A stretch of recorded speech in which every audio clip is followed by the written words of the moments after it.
Welcome, everyone. Hi, everybody. We're just starting with a little slide out.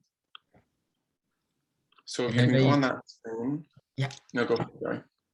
I was just gonna say you either can scan this with your phone and that little QR code at the top there, it will open up this Slido and you can automatically put in anything that you think, one word to describe how social media makes you feel. And then if you don't have your phone next to you, you can also do this on your computer. If you just go to slido.com and then put in these numbers here. So 236-627. Then we'll start seeing some cool words in there. I did this yesterday as well, and we got some really interesting ones. So I'm really excited to see everybody's today.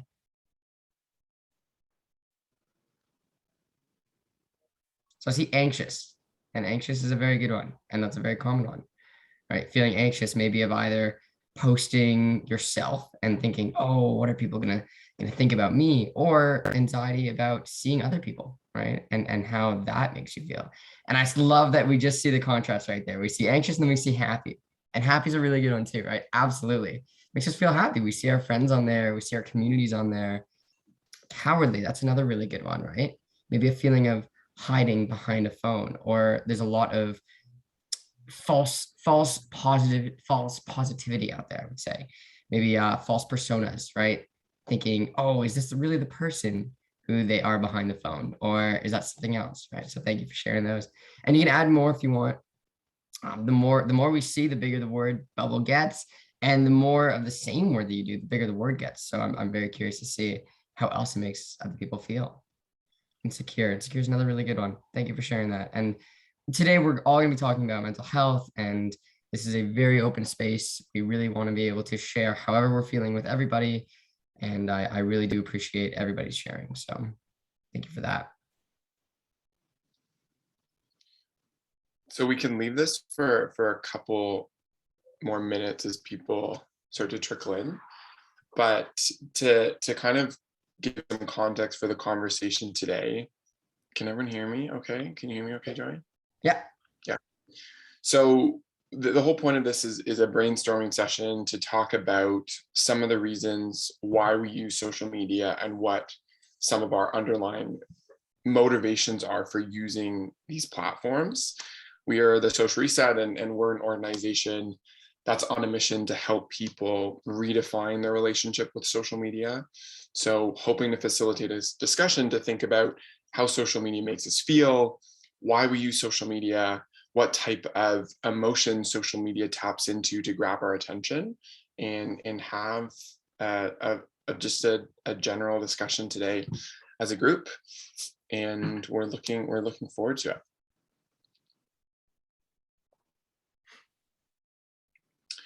And maybe we'll start. Thank you for filling out the Slido. Yeah, happy and anxious. It's interesting too to me how there's a lot of positive, but as well negative emotions that social media taps into. So it's interesting to see that contrast. And I think it's a good point too. Thanks for bringing that up, Jake. That it's a very important contrast to remember, right? So at the Social Reset, we talk a lot about intention and being intentional with our use, with our social media use, right?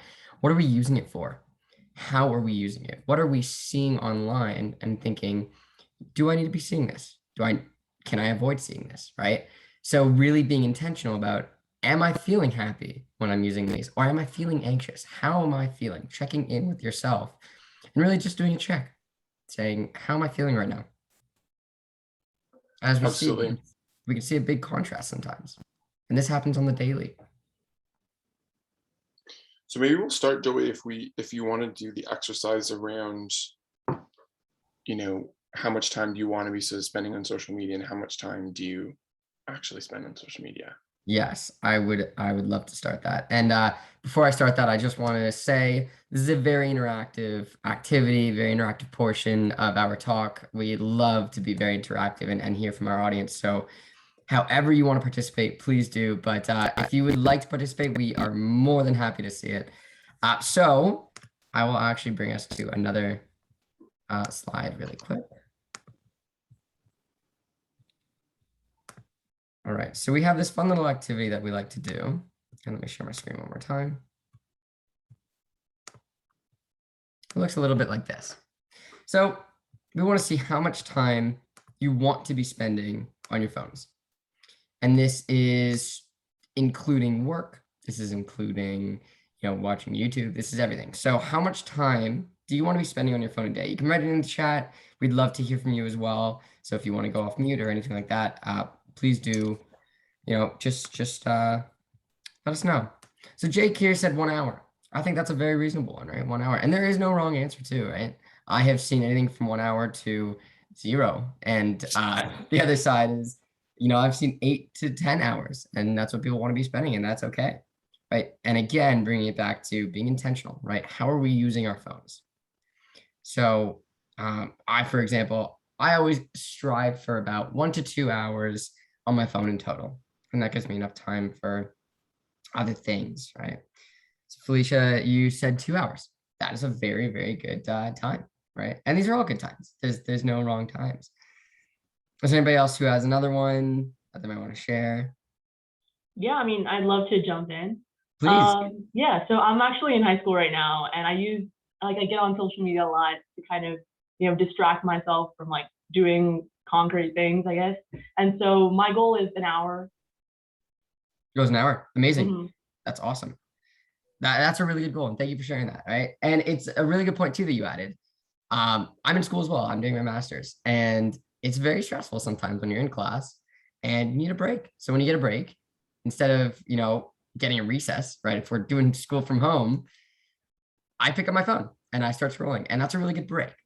And I think that's a really good point too, because it's okay to use our phones as distractions. Why not, right? If we're stressed and we get relief from it, definitely, right? And we know that, okay, I'm going to use this for about 5 minutes, 10 minutes right now. Maybe I'll use it a little bit later. But having that mentality of, okay, I'm going to use it for 5 minutes, I'm going to put it back down. That's a good mentality to have, because then you're setting your own limits, which is a big thing of what we talk about in the social reset as well, about just setting limits, right? If you're realizing how you're feeling. So once you're starting to realize and self-evaluate, how much you're using it, and then you can realize, okay, I want to be using it for 1 hour. And we're going to be doing another activity to see how much time you actually spend on it. And we're going to be combining that. And then that will help with your mentality of thinking, okay, how much time do I really want to? So that brings me to what we're going to be doing now, which is actually checking how much time you do spend on your phone. So I would love to hear from everybody as well. We see 1 hour, we see 2 hours. Again, we heard 1 hour. I want to hear it. I want to hear how much time you are spending. And if it's more, if it's less, that's okay, right? Maybe it was a really busy week and you really needed a lot of breaks on your phone. Or maybe it was the opposite and you weren't doing much and you had that time. So why not go on your phone, right? So I see Jake said 2 hours, right? And that's an hour extra than what he wants, which is totally fine. But again, just understanding that comparison. So does anybody want to share what they see? You said 1 to 2 hours. That is awesome. The daily average, great. And then something cool is that you can actually go in, you can delve in a little more and see where it says see all activity. You can actually see how much time you've spent on each app. And so that will really tell you and give you a clear understanding of how much time you spend on each app and how much time you want to be spending on each app. Shivani, were you able to check that? Yeah, so for me, it's about 3 hours and 59 minutes per day on average this week. So definitely not close to an hour, but yeah. That's okay, right? That's totally okay, right? And now you can think about, okay, what did I do this week? Did I need to be spending all that time, right? This is an activity that we do. I do it constantly. This is a mindfulness activity that you can do to just sit and think, okay, comparing, what do I want and what do I do? And thinking about that comparison and trying to find a middle ground, because that's all it's really about, right? Finding the middle ground of being intentional about what we're using. So thank you for sharing that. And I'm just gonna look at the chat again. So A said about 8 hours a day, which again, that is totally fine, right? Sometimes that might be because you're falling asleep to watching Netflix on your phone, right? I do that too sometimes. Most of my time is spent on Facebook sharing information. Totally, right? And that's a really good use of your time. Again, being intentional with how you're using it. Am I using it to share my information or am I using it to just scroll? So that's a little activity we love to do. We can do that. You can do that whenever you want. It's super easy, and it's also just a really good mindfulness activity that you can do. Awesome. Well, we have a couple of questions, after we've kind of walked through that we, would love to discuss with everyone. And, if you feel comfortable coming off of mute and speaking up, or just speaking, typing in the chat, that would be great. And if, I don't know if there's another way you can communicate, but we would love to have a discussion. So the first question that we wanted to talk about is, how does social media make you feel? And so we already did that word cloud, but would love to hear, some more kind of explanations or experiences from people about how social media makes you feel. And if there's anyone that would like to go first, great. If not, then maybe Joey or I can kick it off. I can say something maybe. Okay. Yeah, so the word that I ended up putting in the chat was cowardly. And I picked that because I find that my interactions with social media is often like due to escapism. It's kind of my way of, disconnecting with what's going on at the moment. And so that's kind of why I picked that word. That's a really good point. That's a really good point. And it's interesting. Do you mind if I ask you a second question to that? Yeah, for sure. Do you find that the escapism overpowers the distraction use, if that makes sense? Yeah, I get what you're trying to say. I mean, I feel like at the moment, it's not that big of a deal, but then, that weight of guilt that hits you right after you've been doing that for a while, and you're like, oh, I should have studied for the Calc test instead. And it's just kind of in the back of your head. So yeah, that's definitely there for me. Yeah, definitely. Thank you for sharing that. Mm-hmm. And that's a really good point. A lot of what we hear is that, right? And I've gone into a lot of schools. We've spoken to hundreds of students now. And that, I think, really goes to talking about the addiction aspect. And addiction is a big word, but I talk a lot about that, and how what really drives us sometimes is this dopamine rush that we get from using our phones and using social media. And to quickly explain it, it's basically, I can actually show you a slide that can really help describe this for you. Let me just find this here. And what that is, it's this right here. So this is a cycle that we go through constantly throughout our day. And this is not just with our phones. This is with everything. This is with food. This is with eating, one of our favorite foods, with going and doing things that we love to do, fun activities, right? We get something called a dopamine rush. And this is what makes us feel good, right? So we feel energized. We feel awake. This is a really healthy thing for us. But what happens is that when we do it constantly, we're not actually getting much of a rush anymore. And that is what turns into that addiction aspect.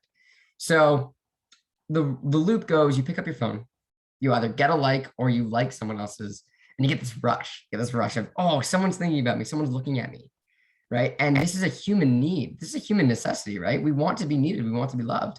So this is a very fast way to get that. And so our dopamine rushes, and it increases, and we feel really happy. We feel really good. But what happens is that decreases. And when that decreases, we want it again. And because it's so easy to get, we just do it again. And that is why we can spend, 8 hours sometimes just scrolling, because it's something that is so easy to do that, other than other addictions, different than other addictions, for example, gambling, for example, that's a really big addiction as well. The difference that people are finding is that gambling, as much as you can keep going, there has to be a certain point where you stop. You lose all your money sometimes, right? Sometimes you gain, but sometimes you lose all your money. With social media, it can be endless. There's no losing. So that is why the loop keeps going. And so that is a really good point you brought up. So thank you for bringing that up. I see another comment in here. Felicia said, anxious, sometimes concerns about whether I'm spending enough time. I see that I miss conversations since I'm not on as much. That is a really good point too. Jake, did you have anything to say to that? Maybe about our August campaign that we did? Yeah, well, I think you're kind of talking a little bit about FOMO and fear of missing out. And that's definitely something that we talk about and experience. And especially if you are spending less time on the platforms or maybe taking a break, we did a campaign in August where people pledged to spend less time on social media and go off of social media for the month. One of the challenges with that is if you decide to go back on the platforms afterwards, there's a lot of information to catch up on. So you may be spending more time on it after not being on it for very long. And, you know, as humans, one of our other desires is to consume information. And so we feel that we might be missing out on conversations or information. So that's a very valid concern and point.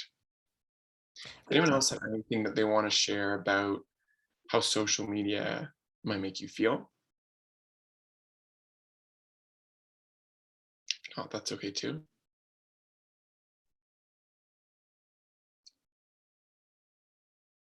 I can ask another question. Yeah. So what emotions does social media tap into grab your attention? We just talked about a little bit of addiction, right? So what emotions do you feel that might grab you into wanting to use them more? Yeah, I think I could jump in real quick. I think one of them is kind of when I'm feeling overwhelmed or something. You know, in those cases when I got a lot going on in real life, it's kind of like a signal that I send my brain to, you know, log on and scroll. What I've been working on recently is a lot of things related to like habitualizing that. So like dehabitualizing that in the sense where I change the reaction associated with the trigger. So when my trigger is feeling overwhelmed, rather than scroll, I've been trying to find a replacement for that, if that makes sense. Yeah. I mean, at the end, I'm still unproductive, but the actual thing that I'm doing is going to be different. That is such a good point. That is such a good point. Yeah, that's fantastic that you're aware of that and seeking to change it, because it's a habit and it's hard to change. But the fact that you are acting on it and thinking about it, that is mindfulness. And that is something that we talk about a lot. And that is, I would say, one of the most important things, right? It's so easy to get lost. And when you're able to check on yourself, that's a really big thing. Check in with yourself and check in with others, right? And 100%. making a habit. That's what we've done now with picking up our phones. So it's very hard to change a habit, right? The same thing you do every day, you know, if you wake up every day and reach for your phone, I do that. That's a habit that we've created for ourselves. So changing that habit, a lot of people say changing habits takes about a month, almost a month, about 25 days to change a habit. So that's a really, really good start. Welcome. Oh, more people. Hello. Welcome. We're just talking about how to control social media use and maybe things that we can do. She's still connecting audio, so I don't think she can hear us. It's okay. Hey, Good welcome. summary for everybody else. Anyone else want to share, you know, some emotions that you think social media taps into to grab your attention in your experience? I might share two that I find happen for me, and you know, some of the research behind social media also shows that these are emotions that social media taps into, and those two emotions are boredom and anxiety, which I think is really interesting.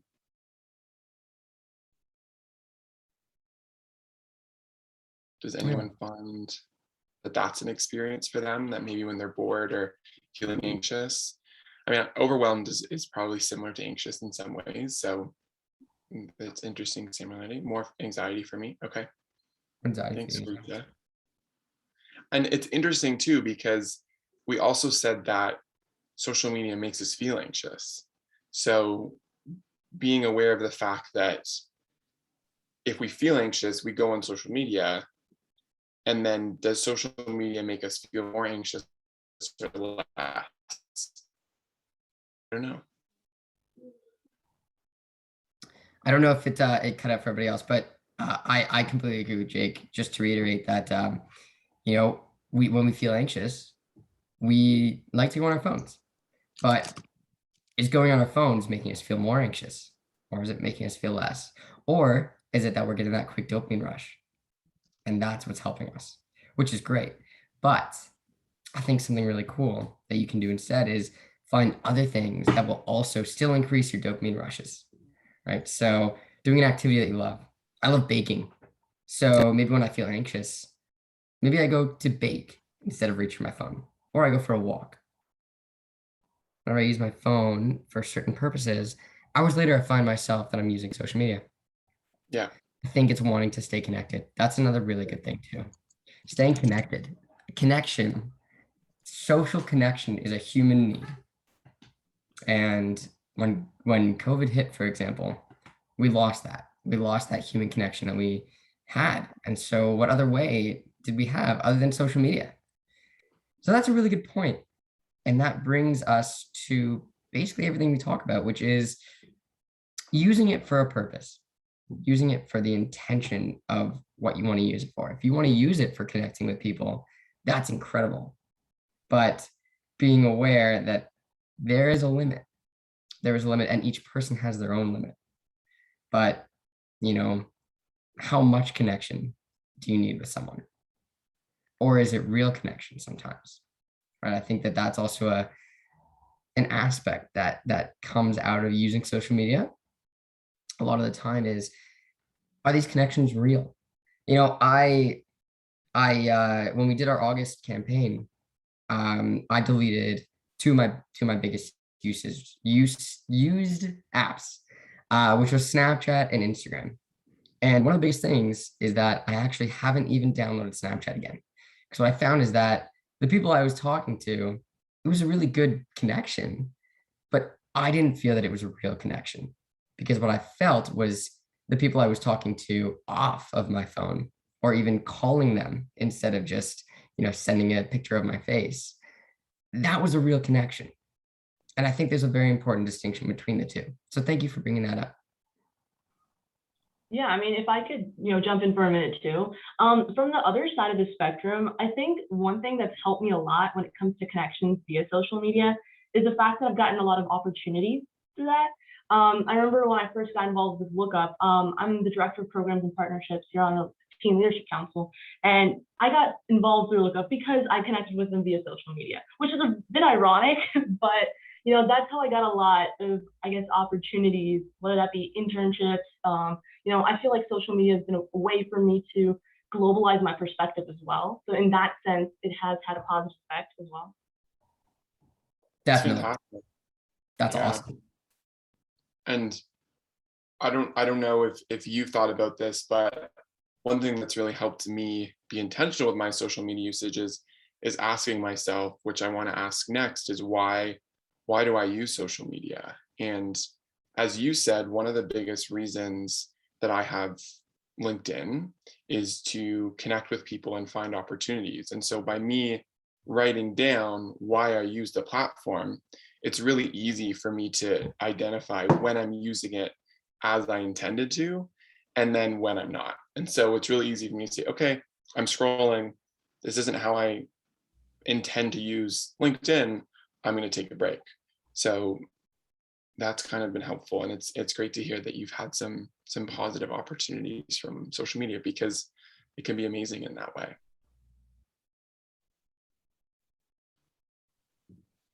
Does anybody else have maybe another idea of why they use social media?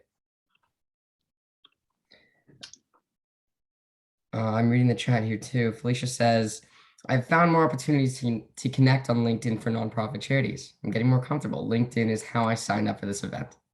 Yeah. Funny, me too. And that's a really good use of social media. Social media helps us connect with other people far from us, especially our family and friends. 100%, yes. It is the globalization of, the world and the internet. And it's how we can connect to people. So Shivani says, yeah, I also think that the opportunity side for me is around 30%, and the aimless scrolling part is about 70%. That is a really good point that you bring up too, right? Everybody has their own use of it, and everyone has their own percentage of what they use it for and how they're using it. So just being able to understand that is the first big step. And it sounds like a small step, but it's a lot harder to do and to think about than it sounds. Well, and it's great to be aware of that. I was going to ask that if your intention on social media is to find opportunities, it's great to know that you're only really spending 30% of your time doing that, and having that in the back of your mind. Maybe it helps you, stop at least be aware when you're scrolling and kind of check yourself and say, oh, I'm scrolling. It's harder said than done, as we all know. And something that people use sometimes that I like to give as an example is if you're starting to realize this, which is, the first step is that we're here talking about it, right? So that's a big step already. But the next step is, thinking about it. And once you think about it, doing actions to actually enact change. And one of the biggest things you can do is set app limits.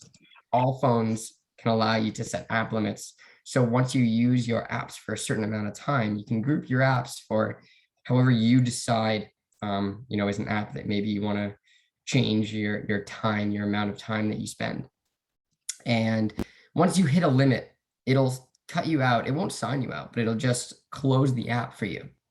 But what a lot of people do is the next step is that setting app limits actually allows you to get 5 more minutes, 15 more minutes, or just cut it out for the rest of the day so you don't actually have the limit.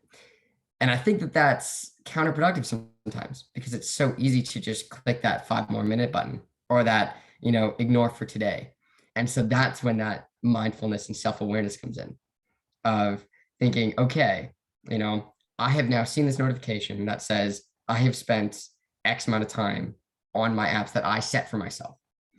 Do I want to keep going? Or do I want to actually listen to myself because I set this for a reason? And do I want to turn it off? And am I okay with whatever I was doing before and it cutting me out? Am I okay with just leaving it at that? Or do I need to send that last message? And will that last message create an effect that I am now on it for another hour?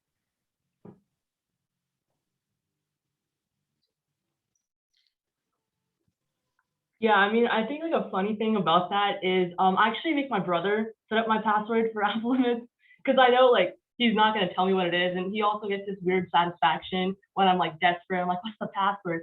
And he's not going to tell me what it is.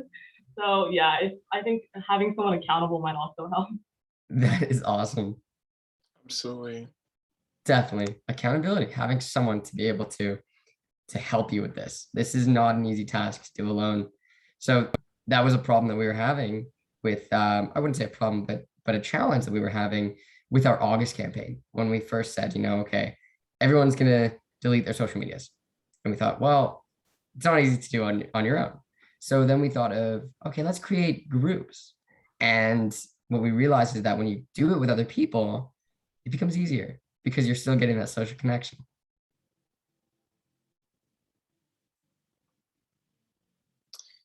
So next question to everyone is, are you satisfied? Are you content with the amount of time that you're spending on social media?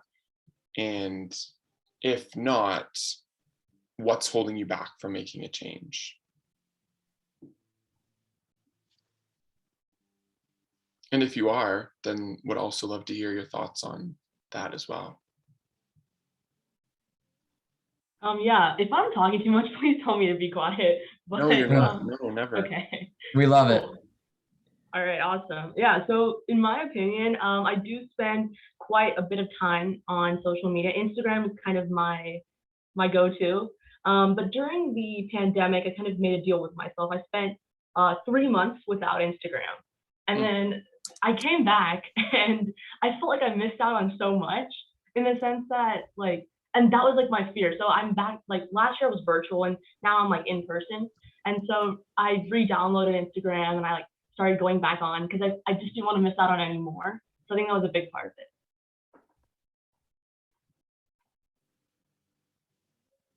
it. So are you satisfied now with how much time you're spending on Instagram and social media?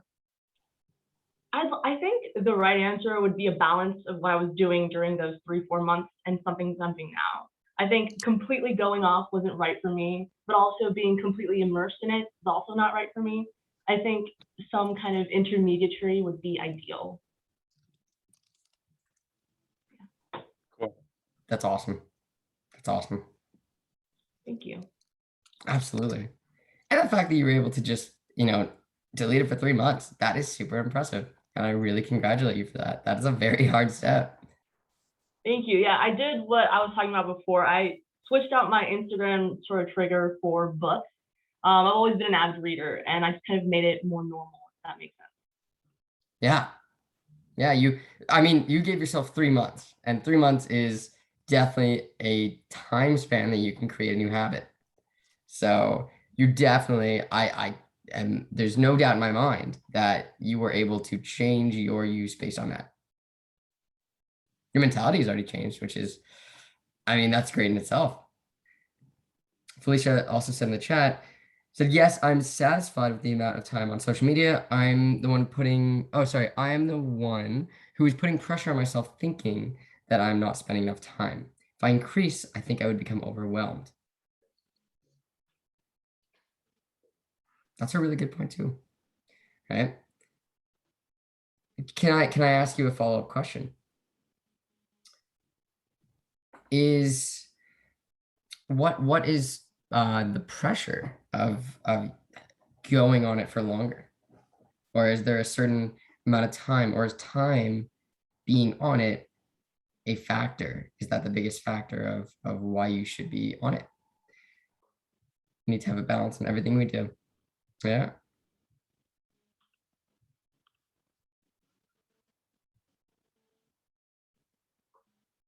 Yeah. So a good point that you brought up is, thinking about the pressures that you put on yourself, time management with other activities in my life. That's awesome. Right? Thinking about what else makes you happy. What else can I do that inspires me? Does going on social media inspire me? And if it does, that's awesome.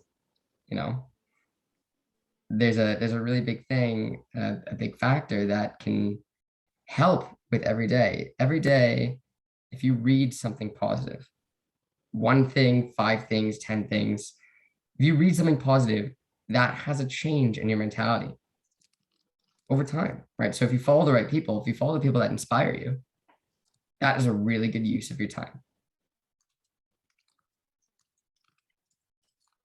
I'm reading the chat as well. It says, yes, exactly. I'm very much involved in my community. So it's face-to-face interaction. That's also very important. Definitely. So I have a follow-up question for that as well. How can we, knowing all of this, empower people to redefine their relationship with social media? What can we do to help people realize this? Yeah, so I think one thing that we can do is kind of help people identify that it's a problem. I think particularly with my age group, it's not seen as a problem. So I attend a public university in Atlanta. And so, it's so much part of our culture. People are walking around the hallways with all their earbuds in. That's how we talk to people. We're scrolling in the middle of class because, it's a public school. And that's kind of the culture. And so I think once we encourage people to understand that it is a problem and kind of let people acknowledge that, we can help them come up with solutions and what's comfortable for them, really. Yeah. Yeah, absolutely. Yeah, that is a really good point, right? The hardest thing there that, that we found sometimes is that it's hard to tell people, that this is an issue. And how do people take with that, right? If someone's finding it, that it brings them that dopamine rush and they feel good, why would they want to stop?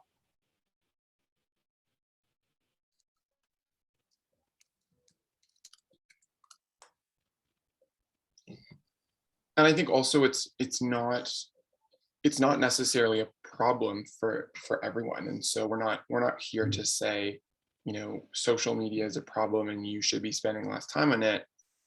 What we're here to do as an organization is to help people reflect and acknowledge how much time they're spending on social media, the impact that social media has on them, and then see if they want to change their usage. And I think that's different than saying, everyone should be spending less time on social media, because the reality is some people need it for work, some people use it for connection and all these things that we've talked about. And so it's not a problem for everyone, but we think that being intentional will make a difference.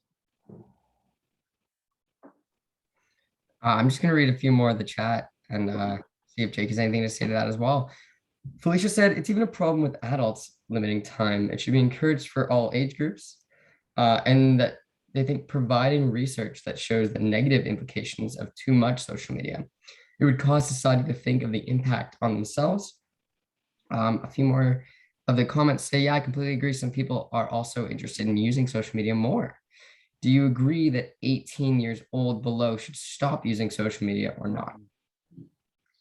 Yeah, these are really interesting thoughts for discussion. The first thing I would say, Felicia, to your comment, providing research around the negative impact of social media. I don't know if everyone's been following what's happening with Facebook, but there's a lot of stuff coming out about Facebook and the impact that Facebook has on our mental health and all these different various impacts.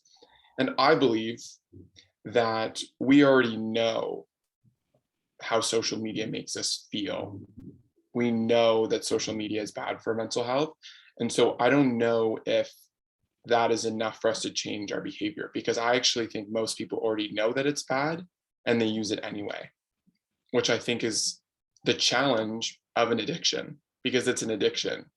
So, but I think talking more about how social media makes us feel could also help. Oh, that's what you're talking about with Facebook. Yeah. Well, having Facebook documents say what they do is really scary for me. I do have a question. I do have a question for Vera. Do you mind if I ask that question right back to you as well? Do you agree that 18 years old or below should stop using social media? Do you have any ideas on that? Well, it totally depends on how society can train, or our parents train the kids on what and how to use social media. Yeah. So That's amazing. That's a really good point. The challenge is a lot of parents don't know, and a lot of parents also spend time on social media. I see my mom scrolling through Instagram all the time, and I was under the age of 18 once, and I'm not better now, but when my parents tell me to do something, sometimes I just do the opposite. So that's the challenge. But I don't know if I think necessarily that people under 18 should not be using social media. I don't really have an opinion. I definitely think Instagram for kids should not be a thing. I think under 12 is way too young, but between 12 and 18, I think there's a difference. And again, there's a difference of someone using social media or Instagram specifically, which has been shown to, especially in teen girls, to be linked to mental health challenges. Using that for 5 to 10 hours a day is definitely harmful, but I wouldn't say outright that anyone under 18 shouldn't be using it. I want to point to the time as well. We're coming to the end, so I do want to get some wrap up discussions and conversations. There's two things in the chat that just popped up. That A says, I think it's hard to limit our time on social media during the pandemic, as most people use them to stay connected with each other.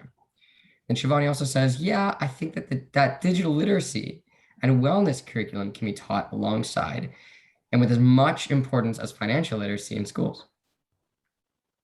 I think those are really good points too. And I think that's what we're trying to do. What we're trying to do.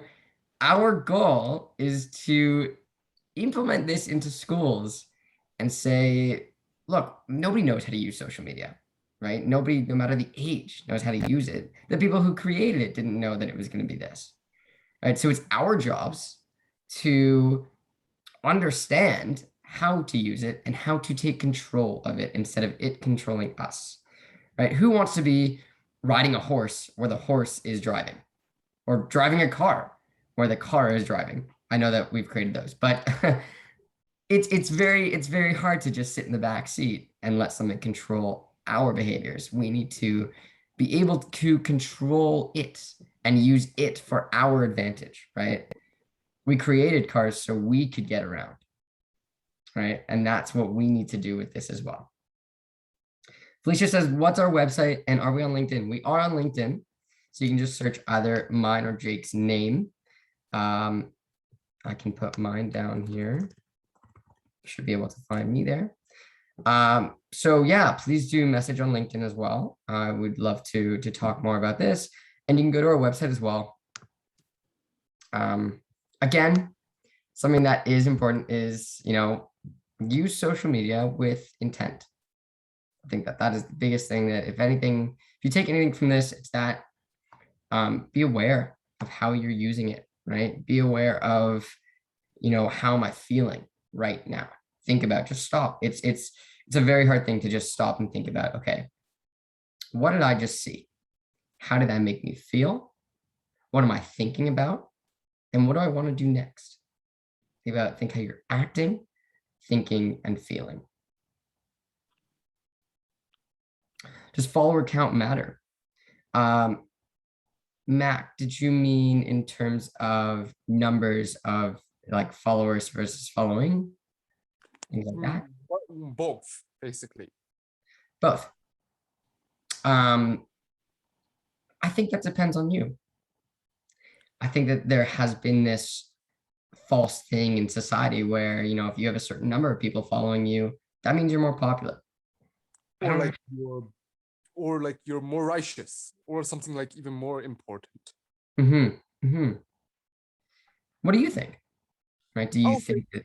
I would say these two are not the only thing that even matters. It's about how much the rate of follower growth and the percentage of follow or friend requests being accepted also matters.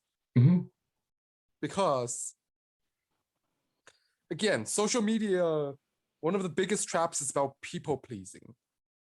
It's basically like the art of establishing shallower relationships for the sake of proving something, that you are able to please people and able to gain a lot of followers, and then claim that you're good because of that. And then what happens if you lose even a few and like you just go like crazy? Because some could like, and it's because of like my perceived thing, like, oh my god, my account is gonna be disqualified. That is one of the reasons why I quit social media. Wow, you said a lot there. And I think that is, wow. Yeah. So, the fact that really has an implication, right? The numbers of followers has an implication on how you're feeling. And what does that say about you? What does that say about other people? And then, how that really has an impact on what you did with social media, why you deleted it. So thank you for bringing all that up. And that is a really good point. And I think that brings us to a really good endpoint of thinking, why are we using it? And what is the importance of why we're using it? That's great. Thank you, everyone, for attending. I'm so glad that it was helpful. And yeah. Thank you, everybody. If you're ever looking for someone to come into your school and give a talk, we'd love to do that. Oh, Susan said she'd like takeaways. Yeah, I think we got a little bit of a summary there. So If you do have any other questions, please do message us. We are available on, again, LinkedIn. You can reach out on our website, anything like that. We would love to hear from you. And yeah, thank you everybody so much. Have a great rest of your Saturday. You too, guys. Thank you so much. Bye, everybody. Bye-bye. Everyone.